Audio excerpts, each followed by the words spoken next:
అనిపించేంత వింతగా కనిపించింది. ఎలాగుంది లోకం?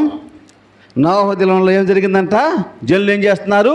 తింటున్నారు, తాగుతున్నారు, పెళ్ళిళ్ళకి ఇస్తున్నారు, పెళ్ళిళ్ళు చేసుకుంటున్నారు, సంతోషిస్తున్నారు, ఆనందిస్తున్నారు. కానీ సమస్తాన్ని కలుగజేసిన దేవుని మాత్రం వాళ్ళు గుర్తించలేనటువంటి స్థితిలో ఉండిపోతున్నారు. దాన్ని చూసి దేవుడు ఏం చేశాడంట?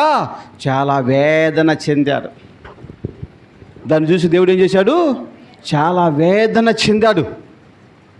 నాకు చాలా అక్కడికి వెళ్ళి చూసేసరికి, ఆ వాతావరణం చూసేసరికి చాలా బాధ అనిపించింది. ప్రియమైనది ఏమిటారు, చాలా బాధ అనిపించి, ఎలాగా ఇప్పుడు పాస్టర్ గారు ఉన్నారు, అక్కడ వాయిద్య బృందం ఉంది, మ్యూజిక్ సిస్టమ్ ఉంది, అది సౌండ్ సిస్టమ్ ఉంది, అన్నీ ఉన్నాయి.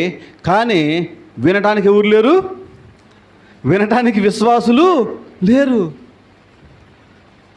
వినటానికి విశ్వాసులు లేరు. ఇప్పుడు లోకం ఆ రకంగా మారిపోతుంది.